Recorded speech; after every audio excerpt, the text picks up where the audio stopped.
بسم اللہ الرحمن الرحیم۔ السلام علیکم دوستو، آج کے اس ویڈیو میں انشاءاللہ تعالی آپ بہت ہی انوکھی اور دلچسپ باتیں جانیں گے۔ اس ویڈیو کے ذریعے آپ یہ جان پائیں گے کہ کتنے انبیاء کرام آج بھی زندہ ہیں، کتنے زمین پر اور کتنے آسمان میں ہیں۔ ساتھ ہی آپ یہ بھی جانیں گے کہ دنیا میں سب سے پہلے قلم سے کس نے لکھا اور سلے ہوئے کپڑے پہننے کی شروعات کب اور کس سے ہوئی۔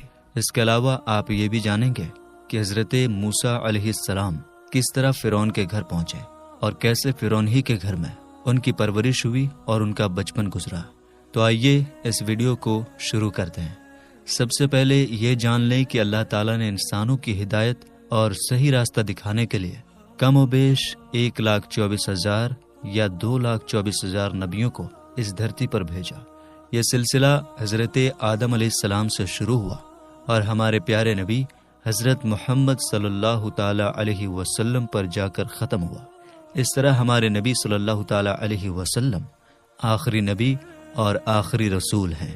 آپ کے بعد کوئی نبی یا رسول اس دنیا میں نہیں آ سکتا۔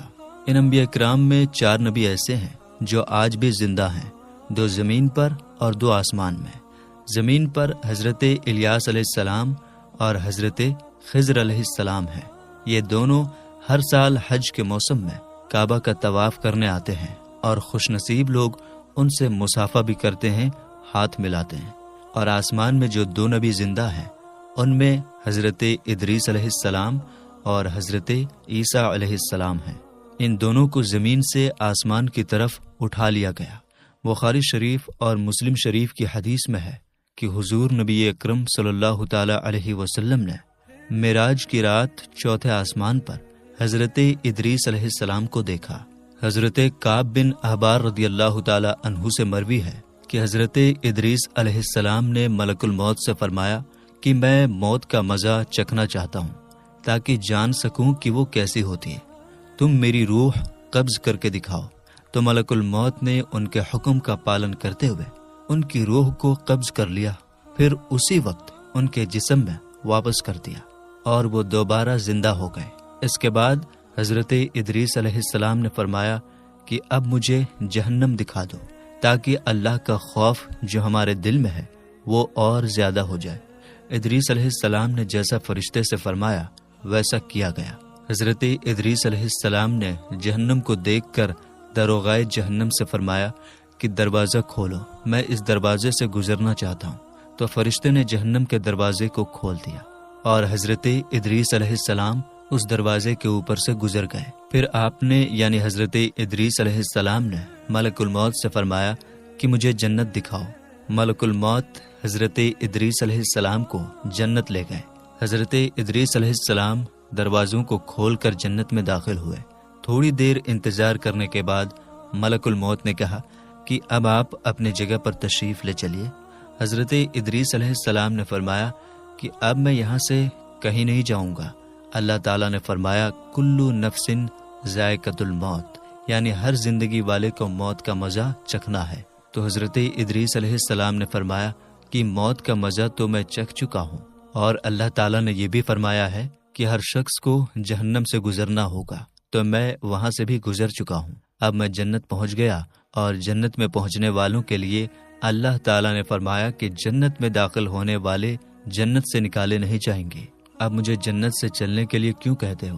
اللہ تعالیٰ نے ملک الموت کو پیغام بھیجا کہ حضرت ادریس علیہ السلام نے جو کچھ کیا میری اجازت سے کیا، اور وہ میری ہی اجازت سے جنت میں داخل ہوئے، لہٰذا تم انہیں چھوڑ دو، وہ جنت ہی میں رہیں گے۔ چنانچہ حضرت ادریس علیہ السلام آسمانوں کے اوپر جنت میں ہیں اور وہ زندہ ہیں۔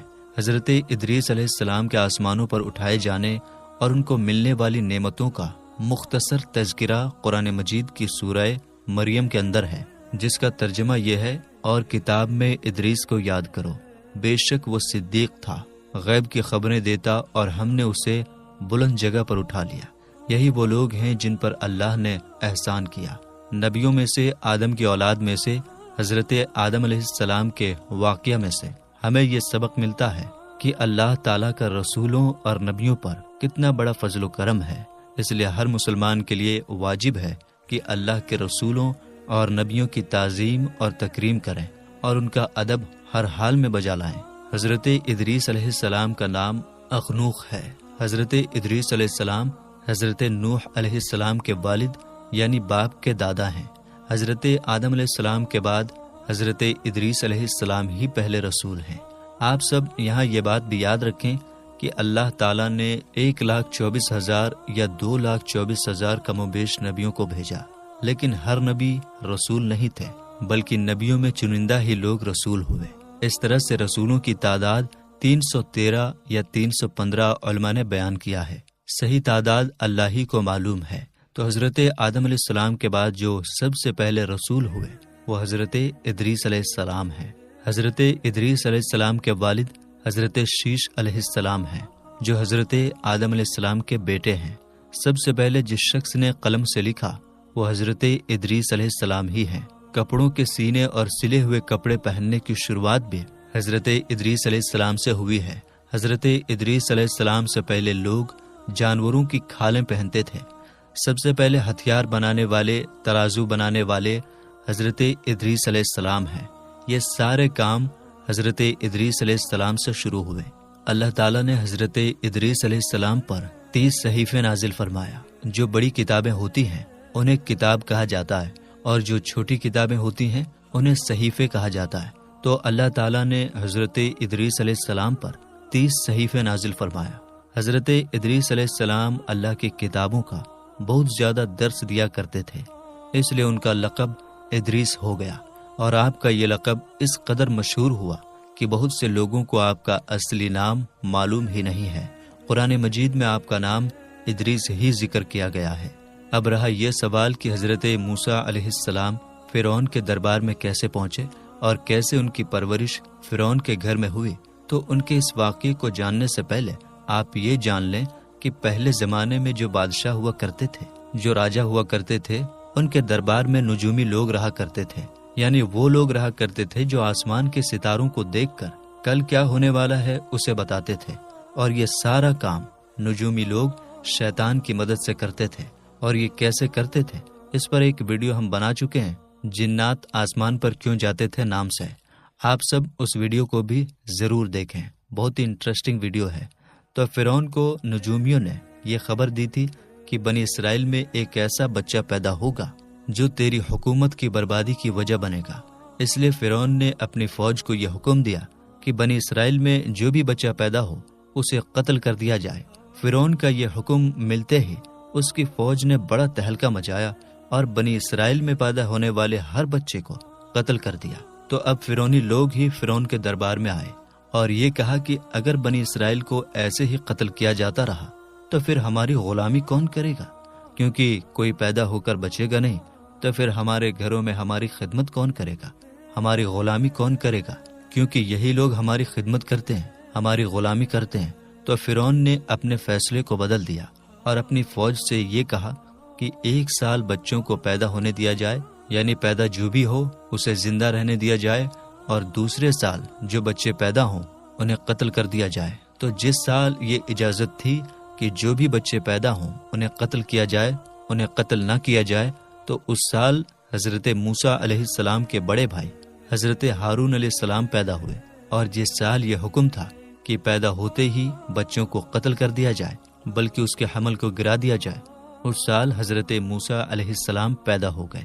تو جب حضرت موسیٰ علیہ السلام اپنی ماں کے شکم میں پیٹ میں آئے تو ان کی ماں بہت ہی خوف زدہ ہو گئی، یہ سوچ کر کہ میرے اس بچے کو فرعونی لوگ زندہ نہیں رہنے دیں گے، اس لیے وہ چھپ کر رہنے لگیں۔ اور جب حضرت موسیٰ علیہ السلام پیدا ہو گئے تو ان کی ماں نے فرعون کے خوف سے ان کو ایک صندوق میں رکھ کر صندوق کو مضبوطی سے بند کر کے دریائے نیل میں ڈال دیا، اور پیچھے پیچھے ان کی بہن مریم کو لگا دیا کہ دیکھو یہ صندوق کہاں پر جا کر رکتا ہے۔ تو دریائے نیل سے نکل کر ایک نہر فرعون کے محل کے نیچے بہتی تھی۔ یہ صندوق دریائے نیل سے بہتے ہوئے نہر میں چلا گیا تھا۔ اتفاق سے فرعون اور اس کی بیوی آشیا دونوں محل میں بیٹھے ہوئے نہر کا نظارہ کر رہے تھے۔ جب ان دونوں نے صندوق کو دیکھا تو نوکروں کو حکم دیا کہ اس صندوق کو نکال کر محل میں لاؤ۔ جب صندوق کھولا گیا تو اس میں سے ایک بہت ہی خوبصورت بچہ نکلا، جس کے چہرے پر خوبصورتی کے نور چمک رہے تھے۔ فرعون نے جو ہی حضرت موسیٰ علیہ السلام کو دیکھا تو اس نے انہیں قتل کرنا چاہا، مگر اس کی بیوی حضرت آسیہ نے فرعون سے کہا کہ ایسا آپ نہیں کر سکتے، ہماری کوئی اولاد نہیں ہے، ہمارے لیے یہ بچہ نعمت بن کر آیا ہے، ہم اسے اپنا بیٹا بنائیں گے۔ تو بیوی کے کہنے پر فرعون نے اپنے ارادے کو چھوڑ دیا، اور فرعون اور اس کی بیوی آسیہ دونوں اس بچے کو دل و جان سے محبت کرنے لگے۔ جب وہ بچہ یعنی موسیٰ علیہ السلام صندوق میں بند ہو کر فرعون کے دربار میں پہنچے اور صندوق کو کھول کر جب آسیہ اور فرعون نے انہیں دیکھا تو حضرت آسیہ نے کہا، جسے قرآن کریم میں یوں بیان کیا گیا، جس کا ترجمہ یہ ہے کہ یہ بچہ میری اور تیری آنکھوں کی ٹھنڈک ہے، اسے قتل نہ کرو، ہو سکتا ہے ہمیں نفع دے یا ہم اسے بیٹا بنا لیں۔ اور وہ بے خبر تھے، یعنی انہیں اس بات کا علم ہی نہیں تھا کہ وہ موسیٰ ہی ہیں جو فرعون کی حکومت کا تختہ پلٹ دیں گے۔ تو اس طرح حضرت موسیٰ علیہ السلام فرعون کے دربار میں پہنچ گئے، اور جب پہنچے تو فرعون نے بہت ساری عورتوں کو دودھ پلانے کے لیے بلایا، مگر اللہ کی شان، حضرت موسیٰ علیہ السلام نے کسی کا بھی دودھ نہیں پیا۔ تو ان کی بہن جو وہاں پر موجود تھی، جو ان کے پیچھے پیچھے گئی تھی، انہوں نے کہا، کیا میں اپنی ماں کو بلا لوں؟ ہو سکتا ہے کہ یہ بچہ میری ماں کا دودھ پی لے۔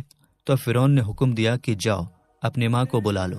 تو موسیٰ علیہ السلام کی بہن مریم اپنی ماں کے پاس جاتی ہیں اور بلا لاتی ہیں۔ تو جو ہی وہ حضرت موسیٰ علیہ السلام کو دودھ پیش کرتی ہیں تو حضرت موسیٰ علیہ السلام پینا شروع کر دیتے ہیں۔ تو فرعون حضرت موسیٰ علیہ السلام کی ماں کو انہیں دودھ پلانے کے لیے مقرر کر دیتا ہے، اور اس طرح سے حضرت موسیٰ علیہ السلام فرعون کے گھر میں پلے اور اپنی ماں کا دودھ پیا۔ اور آگے یہ ہوتا ہے کہ نجومیوں نے کہا تھا کہ جو بچہ تیری حکومت کے تخت کو پلٹ دے گا وہ تیرے منہ میں تماچا مارے گا۔ تو فرعون چونکہ حضرت موسیٰ علیہ السلام کو اپنا بیٹا بنا چکا تھا، اس لیے ان کو اپنی گود میں کھلا رہا تھا کہ حضرت موسیٰ علیہ السلام نے ایک تماچا اس کے چہرے پر مارا۔ فرعون سمجھ گیا کہ یہ وہی بچہ ہے جو میری حکومت کو برباد کر دے گا۔ اب وہ درباریوں کو بلاتا ہے اور موسیٰ علیہ السلام کو قتل کرنے کا حکم دیتا ہے، لیکن ان کی بیوی آسیہ آ جاتی ہے اور یہ کہتی ہے کہ تم انہیں قتل نہیں کر سکتے، یہ بچہ ہے، انہیں کیا معلوم ہے؟ اگر تم ان کا امتحان لینا چاہتے ہو تو پھر ایک طرف موتی رکھو اور ایک طرف آگ کا انگارہ رکھو۔ اگر یہ بچہ واقعی میں سمجھدار ہے تو موتی کی طرف جائے گا، آگ کے انگارے کی طرف نہیں جائے گا۔ تو فرعون نے اپنی بیوی کی بات کو مان لیا اور ایک طرف آگ کے انگارے کو رکھا اور ایک طرف موتی رکھا، اور حضرت موسیٰ علیہ السلام کو دونوں میں سے ایک کو اٹھانے کے لیے بولا۔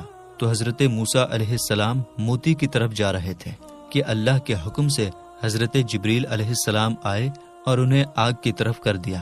انہوں نے آگ کے انگارے کو اٹھایا اور منہ میں ڈال لیا، اسی وجہ سے ان کے منہ میں لکنت آ گئی۔ جب ان کے منہ میں لکنت آ گئی تو اللہ تعالیٰ کی بارگاہ میں انہوں نے عرض کیا، جسے قرآن کریم میں یوں بیان کیا گیا ہے، ترجمہ یہ ہے کہ اے میرے پروردگار، میرے لیے میرا سینہ کھول دے، میرے لیے میرا کام آسان کر دے، اور میری زبان کی گرہ کو کھول دے، یعنی میری زبان میں جو کچھ لکنت ہے اسے ختم کر دے تاکہ لوگ میری بات سمجھیں۔ تو میرے دوستو، فی الحال کی اس ویڈیو کو ہم یہیں پر ختم کرتے ہیں، ملیں گے انشاءاللہ تعالی اگلی ویڈیو میں، تب تک کے لیے السلام علیکم، اللہ حافظ۔